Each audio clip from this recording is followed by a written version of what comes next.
الحمد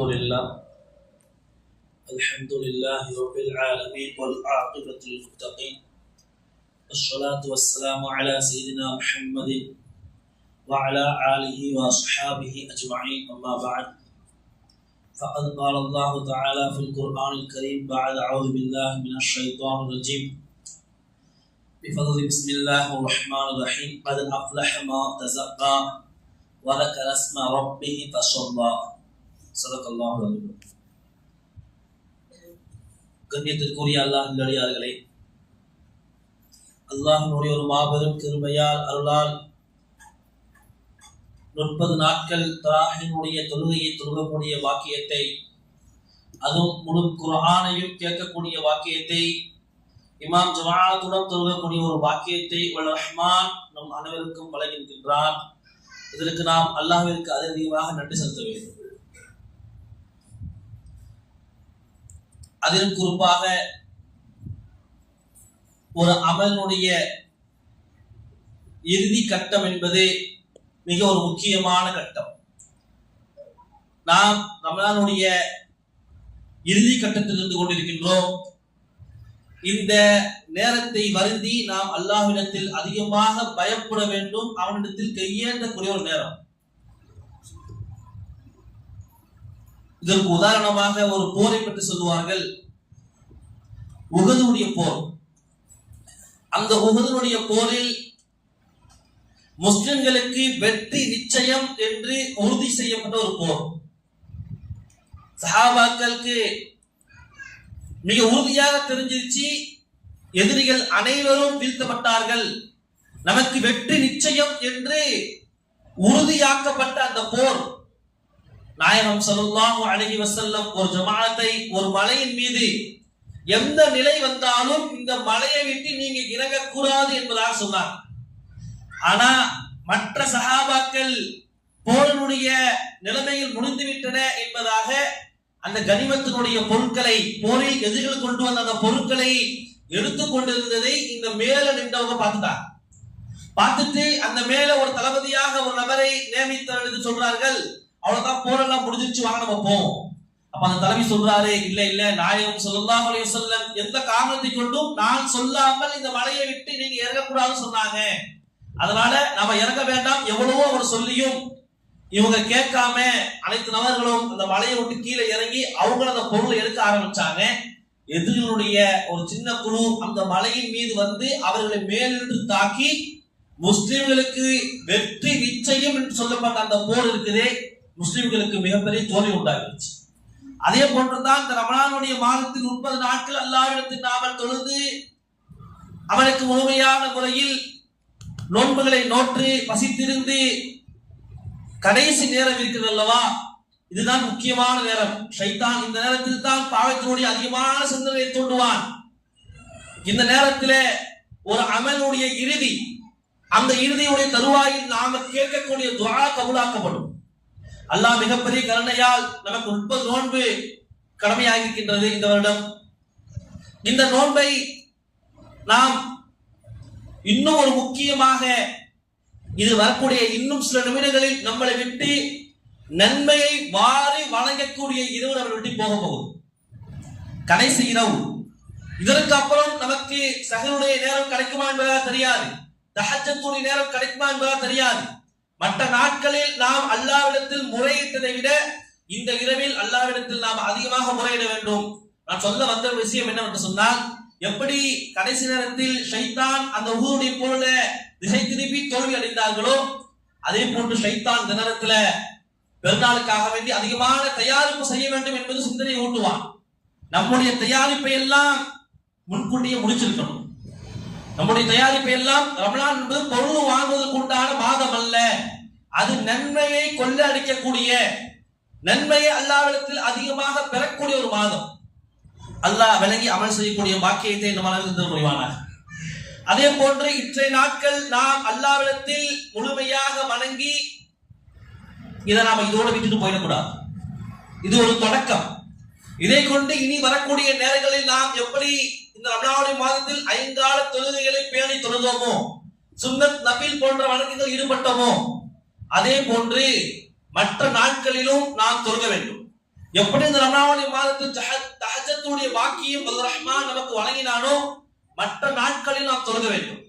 ஏனென்று சொன்னால் தொழுகை எந்த அளவுக்கு முக்கியம் என்று சொன்னால் நாளை மறுமையில் சொர்க்கவாசிகள் எல்லாம் சொர்க்கத்துக்கு போயிடுவாங்க, நரகவாசிகள் நரகத்துக்கு போயிடுவாங்க. நாயகம் ஸல்லல்லாஹு அலைஹி வஸல்லம் சொன்னாங்க, நாளை மறுமையில் நான் அதிகமாக நரகத்தில் பெண்களை பார்த்தேன்னு சொன்னாங்க. அல்லாஹ் பாதுகாக்க வேண்டும். இங்க இருக்கக்கூடிய அனைத்து பெண்களையும், இந்த ஊர் ஜமாத்தினுடைய அனைத்து பெண்களையும் அல்லாஹ் நாளைக்கு சொர்க்கத்தில் ஒன்று சேர்ப்பாங்க. நாயகம் ஸல்லல்லாஹு அலைஹி வஸல்லம் சொன்னாங்க, பெண்கள் அதிகமாக நரகத்துல பார்த்தேன்னு சொன்னாங்க. நாம அதை கொண்டு பயந்து இந்த உலகத்தில் அமல் செய்யக்கூடியவர்களாக இருக்கணும். ஒரு கால் நாம் செய்த ஏதோ ஒரு தவறினால் அல்லாஹ் பாதுகாக்க வேண்டும், அல்லாஹ் பாதுகாக்க வேண்டும். ஏதோ ஒரு சின்ன தவறினாலோ ஏதோ ஒரு குற்றத்தினாலோ நாம் செய்த பாவத்தினாலோ ஒரு கால் நாம் நரகத்துக்கு போய்விட்டாலும் அல்லாஹ் பாதுகாக்க வேண்டும். நாளை மறுமையில் நாயகம் ஸல்லல்லாஹு அலைஹி வஸல்லம் அவர்கள் அல்லாஹ்வுடைய அந்த அர்ஷில் அல்லாஹ்விடத்தில் சஜிதாவில விழுந்து கது துஆ கேட்பார்கள்.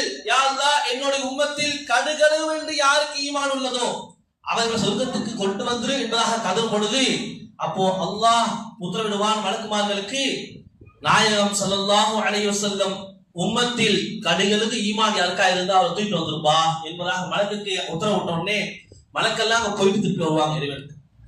யா அல்லாஹ், அந்த நரகத்தில் ஆதம் அலைஹிஸ்ஸலாம், பாபா ஆதம் அலைஹிஸ்ஸலாம் அவர்கள் முதல் நாயகம் ஸல்லல்லாஹு அலைஹி வஸல்லமுடைய உம்மத்தில் முஸ்லிம்கள், யூதர்கள், காஃபிர்கள் அனைத்து நபர்கள் இருக்கிறாங்க.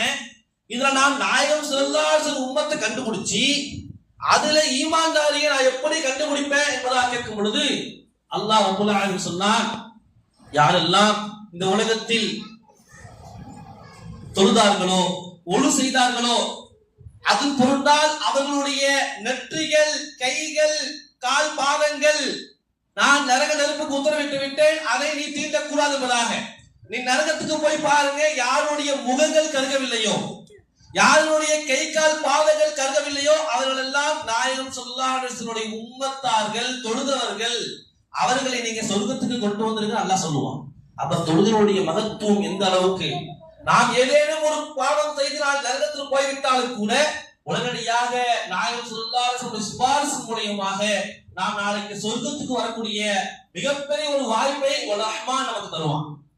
அதே போன்று இந்த உம்மத் என்பதற்கு நாளை மறுமையில் நான் நாயகம் ஸல்லல்லாஹு அலைஹி வஸல்லம் உம்மத் என்பதாக நான் சொல்ல வேண்டும் என்று சொன்னால், நாயகத்துடைய உம்மத் என்று நாம் அன்று தகுதி ஆனவர்கள் என்று சொன்னால் அதற்கு இந்த தொழுகை தான் முக்கியம். ஒரு நாள் நாயகம் ஸல்லல்லாஹு அலைஹி வஸல்லம் தோழரை பார்த்து, ஓ சஹாபா பெருமக்கள் அவர்களே, நான் என்னுடைய சகோதரர்களை பார்க்க ஆசைப்படுகிறேன் என்பதாக சொல்லும் பொழுது சஹாபாக்கள் கேட்டார்கள், யா ரசூலல்லாஹ், நாங்களா உங்க சகோதரர் இல்லையா? அப்ப நாயகம் ஸல்லல்லாஹு அலைஹி வஸல்லம் சொன்னாங்க, இல்ல இல்ல, நீங்களா என்னுடைய தோழர்கள், நண்பர்கள். என்னுடைய சகோதரர் யார் தெரியுமா? யார் என்னை பார்க்காமல் அல்லாஹ்வையும் என்னையும் ஏற்றுக்கொண்டார்களோ, அமல் செய்தார்களோ அவர்கள் தான் என்னுடைய சகோதரர்கள். அவர்களை நான் பார்க்க ஆசைப்படுகிறேன் என்பதாக கேட்கும்போது சஹாபாக்கள் கேட்டாங்க, நாளை மறுமையில கண்டிப்பாக நம்ம பார்ப்போம். ஆனா நீங்க இந்த உலகத்துல உமரை பார்த்திருக்கீங்க, அபூபக்கரை பார்த்திருக்கீங்க, உஸ்மானை பார்த்திருக்கீங்க, அலியை பார்த்திருக்கீங்க. இவர் அபூபக்கர், இவர் உமர் என்று கண்டுகொள்வீங்க. நாளைக்கு உங்களுடைய உம்மத்துல ஈமான் கொண்டவங்க இருப்பாங்க, ஈமான் கொள்ளாதவங்க இருப்பாங்க. அவங்களை எப்படி கண்டுபிடிப்பீங்க என்பதாக கேட்கும் பொழுது நாயகம் ஸல்லல்லாஹு அலைஹி வஸல்லம் அருமையான உதாரணம் சொல்லி காட்டினாங்க. அதாவது ஒரு குதிரை மந்தை இருக்குது. அந்த குதிரை மந்தையில் அனைத்து குதிரைகளும் கருப்பாக இருக்கிறது. அதுல சில குதிரையுடைய முகங்கள் வெண்மையாக இருக்குது, கால்கள் வெண்மையாக இருக்குது.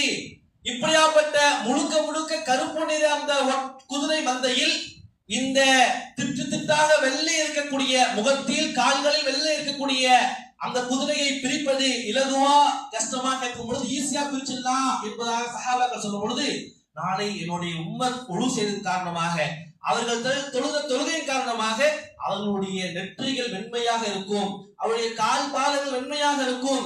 அவர்கள் என்னுடைய சகோதரர் என்பதாக நான் விளங்கி அவர்களுக்காக நான் சிபாரிசு செஞ்சு சொர்க்கத்துக்கு போகாம நரகத்துக்கு அழைச்சிட்டு போயிடும் சொன்னாங்க. அப்ப தொழுகையினுடைய மகத்துவம் எந்த அளவுக்கு. வருடம் இந்த 30 நாட்கள் மட்டும் நாம் தொழுது விட்டால் நாளை அந்த வெண்மை நிறவு கிடைத்து விடுமா?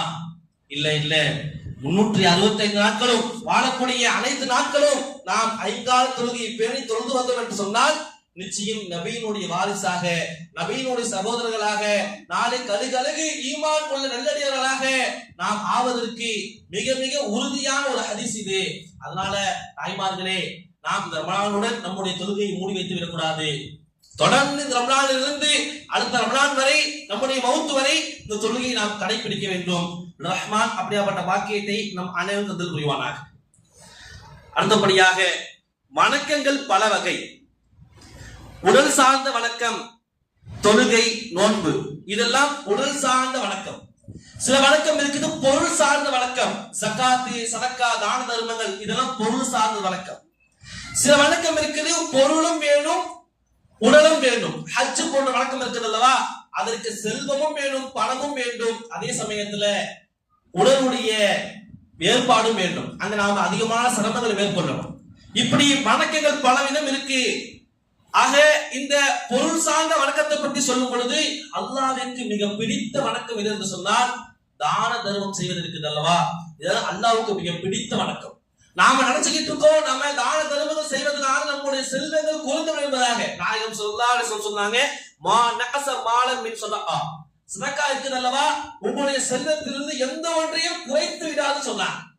மூசா அலைஹிஸ்ஸலாமுடைய காலகட்டத்துல அவங்கள்ட்ட அந்த உம்மத்மார்கள் பலவிதமான கேள்விகளை மூசாட்ட கேட்பாங்க. ஒரு நபர் வந்து கேட்கிறாரு, யா மூசாவே, இந்த மாதிரி நீங்க சொல்றீங்கல்ல, ஒவ்வொரு மனிதனுடைய உணவு ரிஸ்க் எழுதப்பட்டு விட்டது, நீங்க அல்லாஹ்விடத்துல எனக்காக துஆ செய்யுங்க. என்ன துஆன்னு கேட்கும் பொழுது, என்னுடைய ரிஸ்க் எவ்வளவு அல்லாஹ் எழுதி வச்சுட்டான்ல, அதை அல்லாஹ் என்னுடைய தேவைக்கு அப்பப்ப தரான். எனக்கு என்னோட ரிஸ்க் நான் சாவர வரைக்கும் அல்லாஹ் எனக்கு எவ்வளவு தருவானோ அது அனைத்தையும் என்கிட்ட கொடுத்துருவேன். அது அனைத்தையும் அல்லாஹ்விடத்துல துஆ செஞ்சு எனக்கு வாங்கி கொடு என்பதாக கேட்கும் பொழுது மூசா அலைஹிஸ்ஸலாம் அவங்க அல்லாஹ்விடத்துல கேட்டாங்க. அதே மாதிரி அல்லாஹ் ரப்பல் ஆலமீன் அவர் மரணிக்கும் வரை எவ்வளவு செல்வம் அவருக்கு எழுதப்பட்டுள்ளதோ அனைத்து செல்வத்தையும் அல்லாஹ் கொடுத்தான். இப்ப சில நாட்கள் கழிச்சு மூசா அலைஹிஸ்ஸலாம் அவங்க ஒரு பாதையில் கடந்து போறாங்க. ஒரு இடத்துல சரியான கூட்டம் இந்த தான தர்மங்களை பெறுவதற்காக ஒரு நீண்ட வருஷம் நின்று கொண்டிருக்குது. அப்ப கேட்கிறாங்க மூசா அலைஹிஸ்ஸலாம், யாருப்பா அது, என்னப்பா கேட்கும் போது ஒருத்தர் தான தர்மம் வழங்கி கொண்டிருக்கிறார், அதனால மக்கள் எல்லாம் கூட்டிட்டு இருக்காங்க. கேட்கும் பொழுது யாருப்பா அது எட்டி பார்த்தாக்கா நாயகம், அதாவது யாருக்கு அல்லாஹ்விடத்துல அனைத்து செல்வத்தையும் வாங்கி கொடுத்தாங்களோ அவரு. சரின்னு சொல்லிட்டு போயிட்டாரு. சரி ஏதோ சதகா செய்யறாங்க. திரும்பி சில வருடங்கள் சில மாதங்கள் கழித்து வராங்க, அதே மாதிரி கொடுத்துக்கிட்டே இருக்காரு. உடனே இது எப்படி, அவருக்கு நிர்ணயிக்கப்பட்ட செல்வத்தை அல்லாஹ் முழுசா கொடுத்துட்டான், இவரு சதக்கா செஞ்சுக்கிட்டே இருந்தாரு சொன்னாக்கா அவர் செல்வம் ஃபுல்லா முடிஞ்சிடும், அவருக்கு அல்லாஹ் திரும்ப தரமாட்டாரு, ஏன்னா எல்லாத்தையும் கொடுத்து முடிச்சிட்டாங்கல்ல. இப்ப எப்படி அவரு தன்னுடைய இறுதி கட்டத்தை நகர்த்துவார் என்பதாக அல்லாஹ்விடத்துல போய் கேட்கும் பொழுது அப்ப அல்லாஹ் ரப்பல் ஆலமீன் சொன்னா, அவர் என்னுடன் வியாபாரம் செய்து கொண்டிருக்கின்றார், அவர் என்னுடன் வியாபாரம் செய்து கொண்டிருக்கிறார், அவருக்கு தேவையான செல்வங்களை, அவருக்கு எழுதிருக்க செல்வங்களை முழுசா கொடுத்துட்டேன். அவர் சதக்கா செய்ய செய்ய அவருக்கு நான் 1 ரூபா செஞ்சாருன்னா 10 ரூபாய் நான் திருப்பி கொடுப்பேன், அவர் 100 ரூபாய் செஞ்சாலும் 1000 ரூபாய் கொடுப்பேன். ஒன்றுக்கு 10 மடங்கு ஹதீஸ்ல வருது, 700 மடங்கு வரைக்கும் அல்லாஹ் கொடுப்பேன்னு சொல்றான். அப்ப யோசிக்கணும், நாம அல்லாஹ்விடத்துல வியாபாரம் செய்ய வேண்டும். அதற்கு மிக சிறந்த ஒரு வணக்கம் சதக்கா. அந்த சதக்காவை நாம தாராளமான முறையிலே, இதனால் என்னுடைய செல்வத்திலிருந்து எதுவும் குறைய போறது கிடையாது, என்னுடைய செல்வங்கள் இதை கொண்டு அதிகமாகும் என்பதாக நியத் வைத்து நாம கொடுக்கணும். இதை ஏன் சொல்ல வர சொன்னாக்கா, சதக்கத்துல் ஃபித்ர், இந்த விஷயத்தை மட்டும் சொல்லி முடிச்சுக்கிறேன். சதக்கத்துல் ஃபித்ர் இருக்குது அல்லவா, இது யாருக்கு கடமை என்று பார்த்தோம் என்று சொன்னாக்கா, அதாவது 2 விஷயத்தின் காரணமாக இந்த சதக்கத்துல் ஃபித்ர், நோன்பு பெருநாள் சதக்கான்னு சொல்லுவாங்க, தர்மம் சொல்லுவாங்க. இது 2 விஷயங்களை கொண்டு கடமையாக்கப்பட்டது. ஒன்று, நோன்பு காலங்களில் நாம் செய்த உடலால் பொருளால் செய்த தவறுகளை ஈடு செய்யக்கூடிய, அதனை நிறைவேற்றக்கூடிய, அதை கஃபாராவாக நிறைவேற்றக்கூடிய ஒரு தொகைதான் சதக்கத்துல் ஃபித்ர். இந்த சதக்கத்துல் ஃபித்ரை ஒருவர் கொடுப்பதன் காரணமாக அவருடைய நோம்பில் அவர் தகாத வார்த்தைகளை பேசியிருப்பார், அவர் தகாத பார்வைகளை பார்த்திருப்பார். இதனால் அவருடைய நோம்பினுடைய நன்மைகளிலிருந்து எதுவும் குறைந்துவிடக் கூடாது என்பதற்காக வேண்டி அல்லாஹ் ரப்பல் ஆலமீன் சதக்கத்துல் ஃபித்ரை கடமையாக்கினார். இரண்டாவதாக சொல்றாங்க உலமாக்கள், இன்னொன்று, அந்த பெருநாளுடைய நாட்களில் எந்த ஒரு ஏழைகளும் பணங்காசுகள் இல்லாமல் இருக்கக்கூடாது.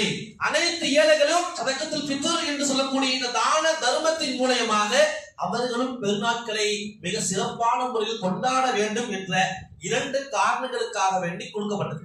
ஜகாத்துல் ஃபித்ர் கடமையாக்கப்பட்டது. இந்த ஜகாத்துல் ஃபித்ர் யாருக்கு கடமைன்னு சொன்னாக்கா, குடும்பத்தில் உள்ள அனைத்து நபர்கள் மீது கடமை. அதாவது யாரு கடமைனா, அந்த குடும்பத்தினுடைய பொறுப்பாளி யாரோ அவர் கடமை. அவர் என்ன, அவர் தான் பொறுப்பாளி, அவர் மீது கடமை ஆகிடும். ஒரு குடும்பத்துல ஒரு 4-5 பேர் இருக்கிறாங்க, பசங்க பேரப்பிள்ளைங்க இருக்கிறாங்க அப்படின்னா அது அனைவர்களுக்கும் யார் மீது கடமைனா அந்த குடும்பத்தினுடைய தலைவர் மீது கடமை. எது வரைக்கும் கடமை என்று சொன்னாக்கா, அந்த பிள்ளைகள் பாலிகாகக்கூடிய வயதுக்கு வரும் வரை கடமை. ஒரு வீட்டுல ஒரு பிள்ளை வயதுக்கு வந்துருச்சுன்னு சொன்னாக்கா சதகத்துல் ஃபித்ர் அந்த பிள்ளை தான் கொடுக்கணும். ஒரு வயசுல ஒரு பையன் 18 வயசை தாண்டிட்டான் அப்படின்னு சொன்னாக்கா, ஒரு 15-16 வயசை தாண்டிட்டான்னு சொன்னாக்கா அவன் பாலிகா இருப்பான், அவன் வயதுக்கு வந்திருப்பான், அவனோட சதகத்துல் ஃபித்ர் அவன் தான் கொடுக்கணும். ஆனா இன்னைக்கு நம்முடைய வழக்கத்துல நாம கொடுக்கிறோம். ஆனா அப்படி கொடுக்கும் பொழுது இதனுடைய தகவலை எத்தி வைக்கணும். சின்ன குழந்தைகளுக்கு நாம் சதகத்துல் ஃபித்ர் மீது கடமை நாம கொடுத்து விட வேண்டும். ஆனா பெண்கள் அவர்களுடைய சதகத்துல் ஃபித்ர் அவர்களுக்கு கடமை, அவங்க தான் கொடுக்கணும். ஆனா தன்னுடைய வீட்டில் உள்ள ஆண்கள் கொடுக்கறாங்கன்னு சொன்னாக்கா உங்கள்கிட்ட அவங்க நான் கொடுத்துல என்பதாக தகவலை சொல்லணும். தகவலே சொல்லாம கொடுக்கப்பட்டுச்சுன்னு சொன்னாக்கா அந்த சதகத்துல் ஃபித்ர் ஏற்றுக்கொள்ளப்படாது. ஆக நம்முடைய வீட்டுகளில் நம்முடைய குழந்தைகளுக்கு, நம்முடைய வாலிபர்களாக இருக்கக்கூடிய நம்முடைய பெரியவர்களுக்கு நாம கொடுக்கிறோம் என்று சொன்னாக்கா அந்த விஷயத்தை நாம வீட்டுல சதகத்துல் ஃபித்ர் நாம கொடுத்துட்டோம்ப்பா என்ற தகவலை சொல்லிடணும். இப்போ சதகத்துல் ஃபித்ர் யாரு மீது கடமை என்று சொன்னாக்கா, ஜகாத் யாருக்கெல்லாம் கடமையோ அவங்க சதகத்துல் ஃபித்ர் கடமை. இன்னும் ஒரு படி மேல சொல்லுவாங்க, ஜகாத் கடமையாகக்கூடிய நிசாப் என்னன்னு சொன்னாக்கா 11 பவுண்ட் இருக்கணும், அதாவது 10.25 பவுண்ட் இருக்கணும், இல்லைன்னா 612 கிராம் வெள்ளி இருக்கணும். அது பணத்தினுடைய தொகையில பார்த்தோம் சொன்னாக்கா கிட்டத்தட்ட 1,20,000 வருது. இப்போ அப்போ ஒரு நபர்கிட்ட 1,20,000 பணம் இருக்குன்னு சொன்னாக்கா அவருமே சதகத்துல் கடமை. ஆனா இந்த சதகத்துல் ஃபித்ர் பற்றி சொல்லும் பொழுது ஜகாத் என்பது அது யூஸ் பண்றக்கூடிய பொருள்களை கடமை கிடையாது. ஜகாத் எப்படின்னா மேலும் நிச்சயமா இருக்குன்னா தான் கடமை. ஆனா சதகத்துல் ஃபித்ர் பொறுத்த வரைக்கும் நாம ஒருத்தர்கிட்ட காசு பணம் எதுவுமே இல்லை, ஆனா அவருக்கு 2 வீடு இருக்குது, ஒரு வீடை யூஸ் பண்றாரு, இன்னொரு வீட சும்மா இருக்குன்னு சொன்னாக்கா அந்த வீட்டினுடைய மதிப்பு 2 லட்சம் வரும் என்று சொன்னால் அவர் மீது கடமை. அதே மாதிரி ஒரு இடத்துல எந்த ஒரு பொருளும் எதுவுமே இல்லை, ஆனா மொபைல் வச்சிருக்காரு, 2 மொபைல் வச்சிருக்காரு, 3 மொபைல் வச்சிருக்கிறாரு. அப்போ அவர் அந்த மொபைலை கணக்கூட்டி பார்க்கும் பொழுது இந்த தொகையை எட்டுச்சுன்னு சொன்னாக்கா, இந்த 1,20,000 வந்துச்சுன்னு சொன்னாக்கா அவர் மீது கடமை. இன்னொரு படி மேல உலமாக்கள் சொல்லுவாங்க, யார் ஆடைகள் அதிகமா வச்சிருக்காரோ, ஒருகிட்ட பணமோ இல்லை எதுவுமே இல்லை, ஆனா அவர் வீட்டுல ரகரகமான ஆடைகள் வச்சிருக்காங்க, இப்படி பார்க்கும் பொழுது பெண்கள் அனைவருமே சதகத்துல் கடமையா இருக்கும். ஏன்னா எக்கச்சக்கமான ஆடைகள் புடவைகள் வீட்டுல இருக்கும், அந்த ஆடைகள் கணக்கு கூட்டி பார்க்கும் பொழுது 1,20,000 மேல வந்துச்சு சொன்னாக்கா அவங்க மீதும் சதகத்துல் ஃபித்ர் கடமை. அப்ப சதகத்துல் ஃபித்ர் எவ்வளவு கொடுக்கணும் என்பதாக சொல்லும் பொழுது சொல்றாங்க, சதகத்துல் ஃபித்ர் இருக்குது, அதாவது எதை கொடுக்கணும், சதகத்துல் ஃபித்ராக நம்ம எதை கொடுக்கணும்னு சொன்னாக்கா இன்னைக்கு 90 ரூபாய் நிர்ணயிச்சிருக்காங்க. ஆனா ஹதீஸ்ல வந்திருக்குது 5 விஷயம் நாம சதகத்துல் ஃபித்ரா கொடுக்கலாம். 1 பெரித்தம்பழம், கிஸ்மிஸ், 3வது வால்கோதுமை, 4வது சாதா கோதுமை, 5வது பாலாடைக்கட்டை பன்னீர். இந்த 5 விஷயத்தை நாயகம் ஸல்லல்லாஹு அலைஹி வஸல்லம் அவங்க சதகத்துல் ஃபித்ரா கொடுத்தாங்க. இப்போ பெரித்தம்பழம், கிஸ்மிஸ், வால்கோதுமை இதை எல்லாத்துலயுமே நபி ஸல்லல்லாஹு அலைஹி வஸல்லம் ஒரு சா கொடுத்தாங்க. ஒரு சா என்று சொன்னா அன்று நம்ம மரக்கான்னு சொல்லுவோம் இல்ல, அப்போ அந்த ஒரு சா நம்முடைய கிலோ கணக்கில் எவ்வளவுன்னு சொன்னாக்கா 3 கிலோ 200 கிராம். அப்ப நாயகம் ஸல்லல்லாஹு அலைஹி வஸல்லம் சொன்னாங்க, பெரித்தம்பழம், கிஸ்மிஸ், வால்கோதுமை இது எல்லாத்துலயுமே நீங்க என்ன செய்யுங்க, ஒரு சாகு கொடுங்க, கோதுமையில மட்டும் அரை சாகு கொடுங்கன்னு சொன்னாங்க. ஏன் அப்படி சொன்னாங்கன்னா அன்னைக்கு பெரித்தம்பழம் கிஸ்மிஸினுடைய விலையை விட கோதுமையினுடைய விலை அதிகம். ஏன்னா கோதுமை அன்னைக்கு யார் சாப்பிடுவாங்கன்னு சொன்னாக்கா அரசர்கள் தான் சாப்பிடுவாங்க, விலை உயர்ந்தது கோதுமை. அப்போ அன்றைய காலத்துல நாயகம் ஸல்லல்லாஹு அலைஹி வஸல்லம் அவங்க கோதுமையில விலை உயர்ந்ததாக இருக்குது. உதாரணத்துக்கு பெரித்தம்பழம், கிஸ்மிஸ் போன்ற பொருட்கள் எல்லாம் 2,000 ரூபான்னு சொன்னாக்கா கிஸ்மிஸ் 4,000 ரூபாய், இது கோதுமை 4,000 ரூபாய். அதனால நாயகம் ஸல்லல்லாஹு சொன்னாங்க, நீங்க என்ன செய்ய, கோதுமையில் மட்டும் அரசா நீங்க கொடுங்கன்னு சொன்னாங்க. அப்போ நாம அந்த கோதுமையில அரசா கொடுக்கும் பொழுது இன்றைய காலகட்டத்துல கணக்கு போட்டு பார்த்தோம் சொன்னாக்கா கோதுமை தான் ஆக குறைவு. அப்ப உலமாக்கள் 90 ரூபாய் நிர்ணயிச்சிருக்காங்க சொன்னாக்கா இது அனைத்து நபர்களுக்கும் கிடையாது. யாரு ஏழையாக இருக்கிறாங்களோ, யாரு தன்னுடைய குடும்ப தேவைக்கு கஷ்டப்பட்டு கொண்டிருக்கிறாங்களோ அவங்க தான் இந்த 90 ரூபாய் கொடுக்கணும்.